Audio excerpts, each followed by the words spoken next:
नमस्कार दोस्त। तो आइए शुरू करते हैं इस कहानी का अगला अध्याय कुछ रहस्यों के साथ। अध्याय 13 गुप्त परिवर्तन। उधर द्वीप के जंगल में आदमी बेसब्री से अपनी डिजिटल घड़ी देख रहा था। उसे पता था कि वह समय नहीं गंवा सकता। योजना को तुरंत ही लागू करना होगा। मुझे अंतिम बार फोन करना होगा। उसने अपनी जेब से सेलफोन बाहर निकालते हुए सोचा। सुविधा केंद्र के अंदर अकेले दवा बोलने से पहले वह जानना चाहता था कि उसका साथी कहाँ है। उसके साथी ने फोन नहीं उठाया। उसने अनुमान लगाया कि वह लक्ष्य के पास ही होगा। उसके बाद उसने एक वॉइस मैसेज छोड़ने का निश्चय किया, जो था, मैं योजना अनुसार सुविधा केंद्र के अंदर जा रहा हूँ, तुम भी योजना के अनुसार ही चलना। उसने फिर अपने आप को भारी शस्त्रों के साथ अंदर जाने के लिए तैयार किया।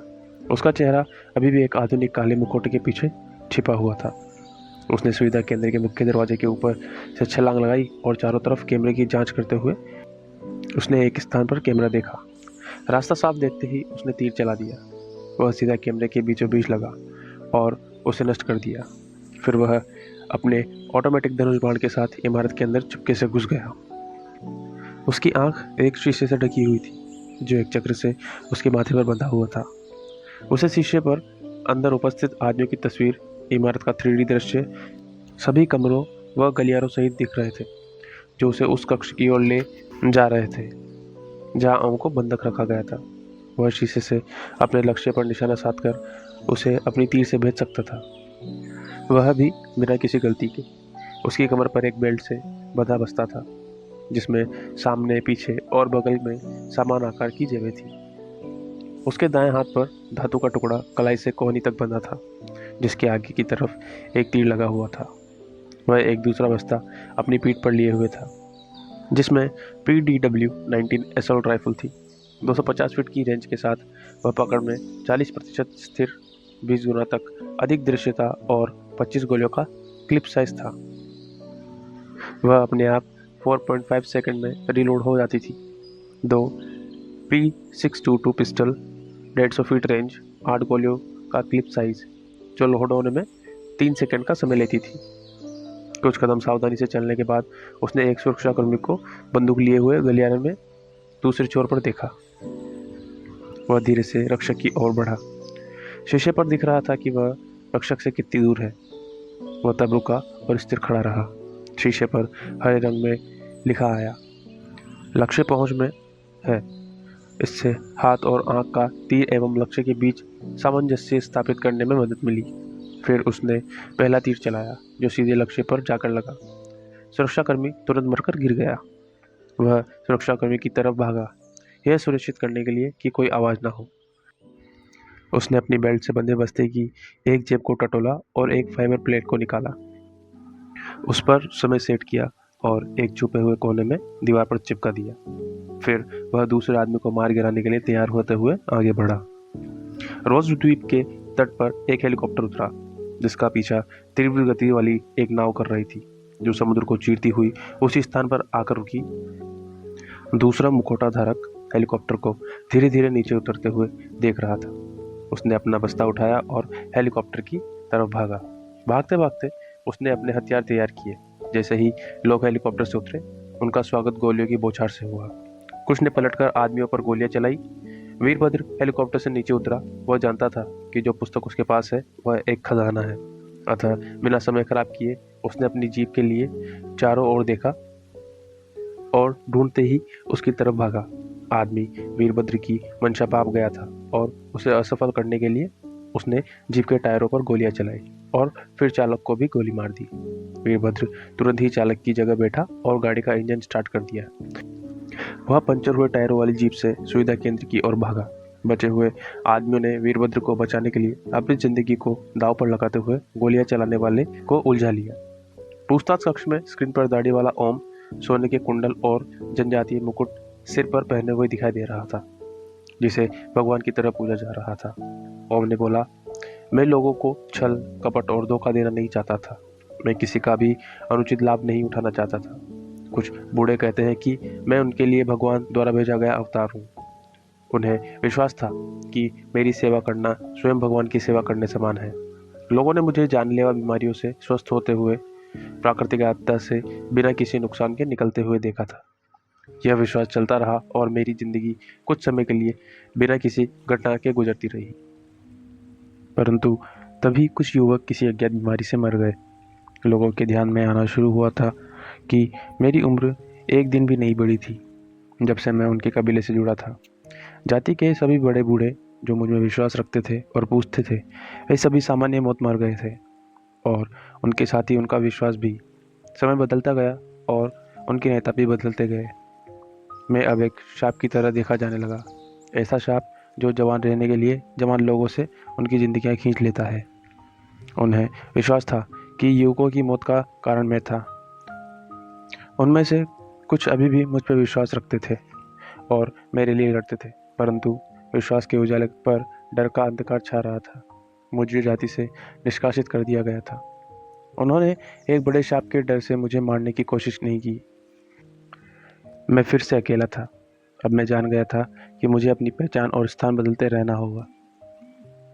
कोई भी मानसिक रूप से इस सत्य को स्वीकार करने के लिए तैयार नहीं था कि मैं अमर हूँ। तभी से मैं स्वयं को छुपाता आ रहा हूँ। पर पूछताछ कक्ष में कमरे का दरवाज़ा जोर से खुला और डॉक्टर श्रीनिवासन अंदर आए। ओम सतर्क हो गया। दरवाजे के अचानक जोर से खुलने से सभी का ध्यान डॉक्टर श्रीनिवासन की ओर गया। आग बबूला डॉक्टर श्रीनिवासन ने ओम को देखा और उसकी तरफ बढ़े। सर, आप क्या? डॉक्टर बत्रा ने कहा और उन्हें डॉक्टर श्रीनिवासन द्वारा उंगली के इशारे से चुप रहने के लिए कहा गया। डॉक्टर श्रीनिवासन ने अपने दोनों हाथों से ओम को कसकर पकड़ा और गुस्से से उसकी ओर घूरने लगे। सर, आपको क्या हो गया? आप क्या? डॉक्टर शाइस्ता खड़ी हो गई।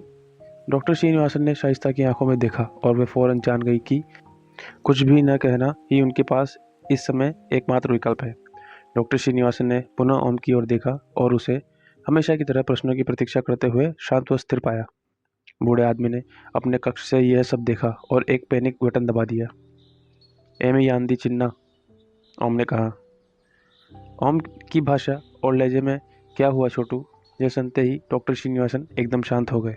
पर अगले ही क्षण उनका एम लौट आया और उन्होंने तेलुगु में जवाब दिया, नेनु चिन्ना कादू न मानसु लोपर्सन नालू नई नाकू समाधानन कवाली। मैं छोटू नहीं हूँ, मेरे पास सवाल है और मुझे सीधे सीधे जवाब चाहिए। सरे चिन्ना काक पोते ए मनी पिलवाली कुंजू, ओम ने कहा। अगर छोटू नहीं हो तो मैं क्या बुलाऊं तुम्हें, कुंजू? डॉक्टर श्रीनिवासन ने जवाब दिया, नाकू अला यव्वुरु पिलवरु निकू एला तेल सिंधी नोक्कू यव्वुरु। इस नाम से अब मुझे कोई नहीं पुकारता। तुम यह कैसे जानते हो? तुम कौन हो? ओम ने अपनी आंखें फिर से बंद कर ली और स्क्रीन फिर से ऑन हो गई। जो तस्वीर दिखाई दे रही थी उनमें एक पुराने टूटे फूटे सरकारी स्कूल की कक्षा में कुछ छात्र आधी बांह की सफ़ेद कमीज, निक्कर और चप्पल पहने लकड़ी की बेंच पर बैठे थे। उनमें से कुछ नंगे पैर थे। वे सब एक सहपाठी को परेशान कर रहे थे जो रो रहा था। तब ओम ने शिक्षक के रूप में कक्षा में प्रवेश किया और सबको डांटा। जो उस बच्चे को परेशान कर रहे थे उसने सभी को कक्षा से बाहर निकाल दिया और मासूम विद्यार्थी के साथ बैठ गया तथा बातचीत कर उसे शांत किया। नीकू अधी गुरुतुंदा, ओम ने शांति से कहा, क्या तुम्हें याद है? डॉक्टर श्रीनिवासन की आंखें आंसू से भर गई और वे फिर से बच्चों की तरह रो पड़े। वे अपना बचपन ओम के साथ देखने के बाद इस अविश्वसनीय बात को मानने के लिए मजबूर थे। उन्हें अब ओम की कही हुई हर बात पर विश्वास हो गया और वे उसे दया व आदर से देखने लगे। कमरे में उपस्थित किसी को भी तेलुगु भाषा और तस्वीर की कुछ भी जानकारी न होने के कारण कुछ समझ नहीं आ रहा था कि वहाँ क्या हो रहा है। डॉक्टर शाइस्ता उन दोनों के पास आई और तभी एलएसडी के कंप्यूटर से बीप की आवाज़ आई। उसने स्क्रीन की तरफ देखा जो बूढ़े आदमी का चेहरा दिखाने से पहले क्षण भर के लिए काला हो गया था। एलएसडी सतर्क हो गई और उसने कीबोर्ड पर एंटर का बटन एक बार दबाया। उसकी स्क्रीन पर एक डिजिटल घड़ी 8:43 का समय दिखा रही थी और हर बीतते क्षण के साथ उल्टी गिनती शुरू हो चुकी थी। उसकी आंखें बड़ी हो गई और उसने परिमल को देखा। वह पहले ही उसकी तरफ देख रहा था। उसे भी वही बीप, वही चेहरा, वही समय मिला। परिमल ने अभिलाष की बेंच की तरफ कुछ कदम बढ़ाए और उसके कंधे पर हाथ रखा। अचानक ही हंसमुख और बेपरवाह होकर एक परिपक्व व समझदार व्यक्ति में बदल गई। वह बचकाना चेहरे अंधेरे में गायब हो गया था। अंतर्मुखी, शांत, सहमा-सा परिमल अचानक फुर्तीला हो गया। जैसे ही जीप और सुविधा केंद्र के बीच की दूरी 2 किलोमीटर से कम रह गई, आदमी ने वीरभद्र के सभी आदमियों को मारने के बाद उसका पीछा करना शुरू कर दिया। वह अब उसका पीछा कर रहा था। वहीं उधर दूसरी तरफ वीरभद्र पंचर हुए टायरों वाली जीप के साथ पहुंच गया और इमारत के अंदर चला गया। उसका पूरा शरीर खून के निशानों से भरा हुआ था, यहाँ तक कि उसका चेहरा भी पूरी तरह से खून से लथपथ था। वह बुरी तरह हांफते हुए सुविधा केंद्र के अंदर घुसा और उसने डॉक्टर श्रीनिवासन को फ़ोन किया। सशस्त्र सुरक्षा कर्मियों ने उसे सुरक्षा के लिए उसे चारों तरफ घेर लिया और वे बहुत सतर्क हो गए। पूछताछ कक्ष में डॉक्टर श्रीनिवासन ने ओम से पूछा, पुस्तक में क्या है? ओम इस विश्वास के साथ मुस्कुराया कि पुस्तक उसे स्थान पर सुरक्षित है जहां उसने उसे स्वयं छुपाया था। वह इस बात से अनभिज्ञ था कि उसकी तरह पुस्तकें भी रोजद्वीप पर ही थी। वे पुस्तकें संसार के सबसे बड़े रहस्य, जिसे मृत्यु कहते हैं, का उत्तर है। उनमें वह है जिसे मनुष्य आज तक खोज नहीं पाया। उनमें अमरता को पाने की कुंजी है। उनमें मेरे जैसे और मनुष्य की बनाने की प्रक्रिया वर्णित है। समय प्रत्येक जिंदगी के हर एक क्षण का हिसाब रखता है, इसलिए तुम्हारी हर दिन आयु बढ़ती है। पुस्तकों में सर्वशक्तिमान समय की दृष्टि से तुम्हें छिपाने की क्षमता है। कल्पना करो, समय के लिए तुम्हारा अस्तित्व नहीं है। तुम्हारे लिए मृत्यु एक भ्रम है। हर कोई जो पुस्तक के माध्यम से गुजरता है वे सदैव जीवित रहेगा। कोई भी अभी तक इस अचानक हुए हृदय परिवर्तन के पीछे का कारण नहीं समझ पाया था। जैसे ही वे ओम की बातों को समझने का प्रयास कर रहे थे, डॉक्टर श्रीनिवासन का फ़ोन बजा। वह वीरभद्र था। उन्होंने फ़ोन उठाया। सर, मेरे पास पुस्तक है। मैं अभी सुविधा केंद्र में प्रवेश कर रहा हूँ। किसी ने हमारा द्वीप तक पीछा किया है। सर, आप कहाँ हैं? वह भागने के कारण बुरी तरह से हांफते हुए बोला। वीरभद्र की चीखती सी आवाज़ फ़ोन से आ रही थी, जिसके कारण उसके द्वारा कहे गए हर शब्द को ओम ने भी सुना। ओम को सदमा सा लगा, जो उसके चेहरे पर स्पष्ट दिखाई दे रहा था। पहली बार खुद को उसने ठगा हुआ महसूस किया। उसकी अपने पुराने शिष्य के प्रति भावनाएं अचानक समाप्त हो गई। उसने डॉक्टर श्रीनिवासन की ओर रूखेपन से देखा जब उन्होंने वीरभद्र को पूछताछ कक्ष की ओर बढ़ने और बाहर रुककर प्रतीक्षा करने का आदेश दिया। जब तक वह स्वयं आकर उससे पुस्तक न ले ले, उन्होंने फ़ोन काट दिया। उनकी आंखें अपराध भाव से भरी थी और चेहरा क्षमा याचना का प्रतीक था। उन्होंने उसी भाव से कहा, मुझसे गलती हुई है, पर मुझे इसका पता नहीं था, इसलिए मैं अभी से सुधारूंगा। मेरे जाने से पहले कृपया जान लीजिए कि मैं इस टीम का नेतृत्व नहीं कर रहा था, कोई और कह रहा था, और आज से पहले मैं नहीं जानता था कि मैं गलत लोगों की ओर से खड़ा हूँ। ये सब मासूम हैं, ये बच्चे, इन्हें कुछ नहीं पता। ओम ने निराश होकर आंखें बंद कर ली और बोला, यह तुमने क्या किया? तुम किसके लिए कार्य कर रहे हो? मैं सोच रहा था कि मैं पैसों के लिए काम कर रहा हूँ, इसलिए मैंने कार्य विस्तार से जानने का कभी प्रयास नहीं किया। ये सब सोच रहे थे कि वो मेरे लिए काम कर रहे हैं, और चूंकि वह मेरे विवेक पर भरोसा करते हैं, उन्होंने कुछ नहीं पूछा। उसके गंदे हाथों से पुस्तक को बचाने के लिए मुझे अब जाना चाहिए। मैंने एक अक्षम्य अपराध किया है, परंतु यदि मैं अपनी परीक्षा में असफल होता हूँ तो कृपया मुझे क्षमा करने का प्रयास करें, डॉक्टर श्रीनिवासन ने कहा, और उनका सिर संकोच एवं पश्चाताप से झुक गया। अचानक वे मुड़े और उस दीवार की ओर बढ़े जिस पर बूढ़े आदमी के देखने के लिए एक कैमरा लगाया था। उन्होंने उसे मार मार कर चकनाचूर कर दिया। बूढ़े आदमी ने डॉक्टर श्रीनिवासन को कैमरे पर प्रहार करते देखा और फिर स्क्रीन काला हो गया। वह बूढ़ा मुस्कुराया क्योंकि कमरे में एक और कैमरा छिपा था।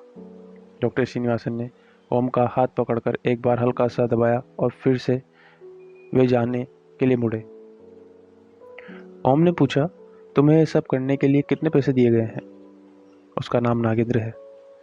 मैं बस यही जानता हूँ, डॉक्टर श्रीनिवासन ने तेजी से कमरे से बाहर जाते हुए जवाब दिया। ओम का चेहरा यह नाम सुनते ही पीला पड़ गया। वह भी अन्य समय की तरह जो उसकी अमरता की कहानी सुन रहे थे आश्चर्यचकित रह गया। जैसे ही डॉक्टर श्रीनिवासन बाहर गए, परिमल भी बाहर जाने लगा। परिमल, डॉक्टर बत्रा ने उसे बुलाया। सिगरेट पीने जा रहा हूँ, परिमल ने बिना पीछे देखे कहा। डॉक्टर बत्रा और डॉक्टर शाइस्ता ने एक दूसरे को आश्चर्य से देखा, क्योंकि इस बार परिमल हकलाया नहीं, जबकि एलएसडी अपने कंप्यूटर पर बटन दबाने में लगी रही। वह वास्तव में बहुत जल्दी में दिखाई दे रही थी।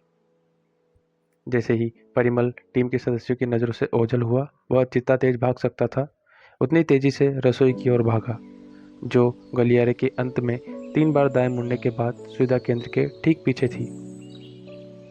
वह रसोई में पहुंचा और रसोई एवं सुविधा केंद्र के बीच के सामान की दीवार सामने खड़े होकर किसी चीज़ की बेचैनी से प्रतीक्षा कर रहा था। वह बार बार अपने घड़ी की ओर देख रहा था।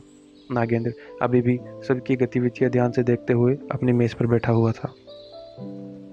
डॉक्टर बत्रा और डॉक्टर शाइस्ता कमरे के बीचों बीच अपने आसपास के वातावरण में हुए बदलाव को देखते हुए दंग खड़े रहे। वे डॉक्टर श्रीनिवासन को आंसू भरी आंखों से बड़े एहसान और सम्मान के साथ ओम से बातें करते हुए देख रहे थे। उनके हाव भाव बता रहे थे कि एलएसडी और परिमल के तरह वे भी बहुत जल्दी में थे। अभिलाष अब तक अपनी कुर्सी पर लेटा सब मेज पर सिर रखकर सो रहा था। एलएसडी पूरी तरह से कंप्यूटर में खोई हुई थी और एक कोड को टाइप कर रही थी, जो उसके बाएं पैर के पंजे पर गुदा हुआ था। 1 कोरिन्थियस 15:51 कोड लिखा था। इसका मतलब था मृत्युंजय पर विजय। जैसे ही उसने कीबोर्ड पर एंटर दबाया, वह दीवार जहां परिमल इंतजार कर रहा था दरवाजे में बदल गई। कुछ ईंटें गिरी और एक टच स्क्रीन वाला कीपैड कोड पूछने लगा। उसने वही कोड टाइप किया, 1 कोरिन्थियस 15:51, और दरवाज़ा खुल गया। वह दीवारों के बीच 3 फीट चौड़ा और 16 फीट लंबा एक रास्ता था। एक छोटा छिपा हुआ कमरा दिखाई दिया, जो आज से पहले नहीं था। एक कमरा जो मारने में प्रयुक्त होने वाले सभी प्रकार के हथियारों, बुलेट प्रूफ कवच और सूटों से भरा था।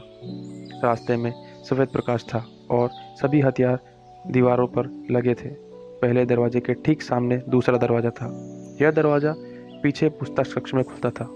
परिमल ने बिना समय गंवाए चीज़ें उठानी शुरू कर दी। एलएसडी क्षण भर को अकेली होने के लिए लगातार सब पर नजर रखे हुई थी। अब उसे वह क्षण मिल गया था। वह पूछताछ कक्ष के किनारे में बने प्रसाधन कक्ष की ओर भागी। आधुनिक मुखौटा लगाए पुरुष ने बड़ी नृशंसता से गलियारे में बिना किसी शोर के सुरक्षा कर्मियों को मार दिया था। तभी उसके साथी ने सुविधा केंद्र में घुसकर यूनिफॉर्म में दिखने वाले सभी व्यक्तियों को धड़ाधड़ मार गिराया। सुविधा केंद्र में गोलियों की आवाज़ गूंज रही थी, जिसने सभी को बहरा सा कर दिया था। सभी सुरक्षाकर्मी प्रवेश द्वार की तरफ भागे, जिससे पहले साथी का रास्ता साफ हो गया था और उसके पूछताछ कक्ष तक पहुंचने का समय बच गया था। ओम ने भी डॉक्टर शाइस्ता और डॉक्टर बत्रा के गोलियों की आवाज़ को सुना। वह एकदम हरकत में आ गया और उनसे उसे मुक्त करने की प्रार्थना की।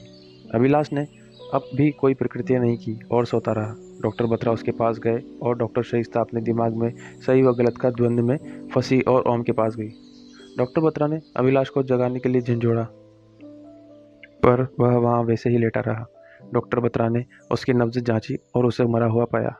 डॉक्टर शाइस्ता घबरा गई और ओम को खोलने लगी। परिमल ने अभिलाष को उसी क्षण मार दिया था जब उसने बूढ़े आदमी का चेहरा कंप्यूटर पर देखा था। कब और कैसे? इस प्रश्न का पूछताछ कक्ष में किसी के पास कोई जवाब नहीं था।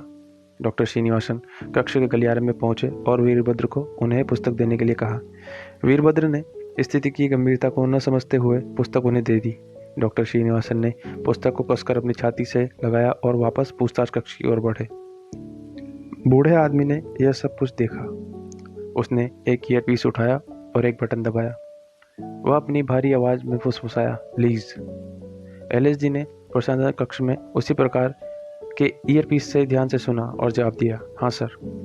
वह एक नल के ऊपर चढ़ी और प्रसाधन कक्ष की मचान पर रखे हुए पहुंच से बाहर और न दिखाई देने वाले एक बैग को खींचा।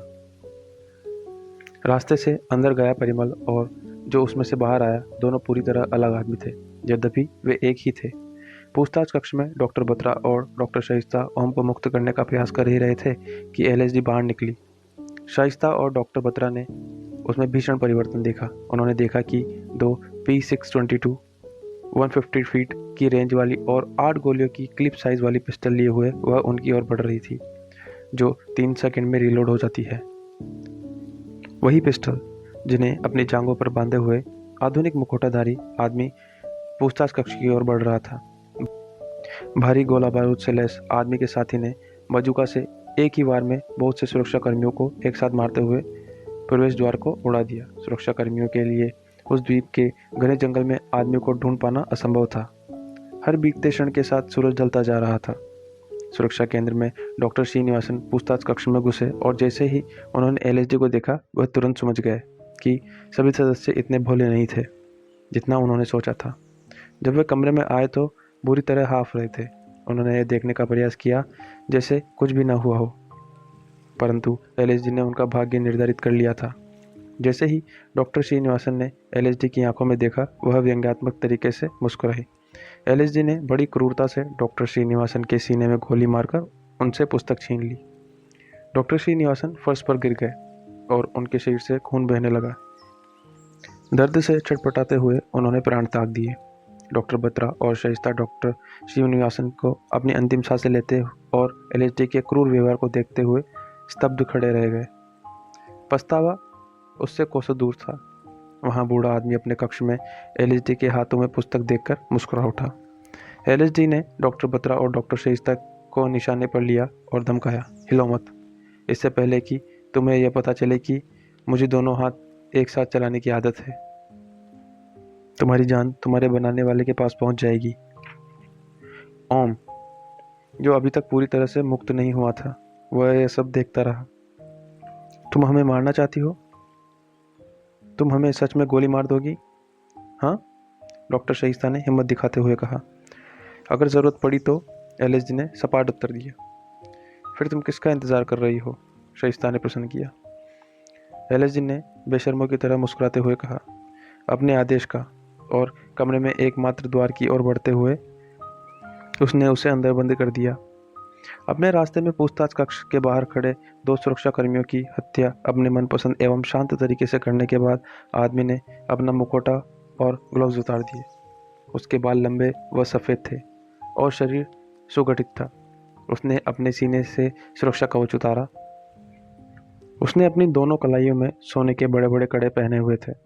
उसने अपने बाएं हाथ से धनुष बाण उठाया और पूछताछ कक्ष के दरवाजे को जोर से लात मारी। परिमल गोला बारूद लेकर नागेंद्र के कमरे में पहुंचा और फर्श पर उसने घुटनों के पास बैठ गया। नागेंद्र ने उसे सहलाया। परिमल को लाड प्यार करते हुए भी नागेंद्र की आंखें स्क्रीन पर ही थी। अचानक उसने देखा कि कोई पूछताछ कक्ष के दरवाजे के बाहर खड़े आदमी को मारकर दरवाज़ा तोड़ने की कोशिश कर रहा है। उसने स्क्रीन की तरफ इशारा करते हुए परिमल को दिखाया। परिमल, जो शांत बैठा था, एकदम से उड़दंड हो उठा। वह एक झटके से खड़ा हुआ और ओम शास्त्री एवं एलएसडी के पास जाने लगा। धन्यवाद दोस्तों, इस कहानी में लगातार बने रहने के लिए। तो आइए बढ़ते हैं इस कहानी के और पुस्तक के द हिडन हिंदू पार्ट 1 के आखिरी अध्याय की ओर, जो है अध्याय 14 अमर योद्धा। और जी हाँ, ऐसे ही मुझे सपोर्ट करते रहिएगा और लाइक शेयर और सब्सक्राइब ज़रूर करिएगा।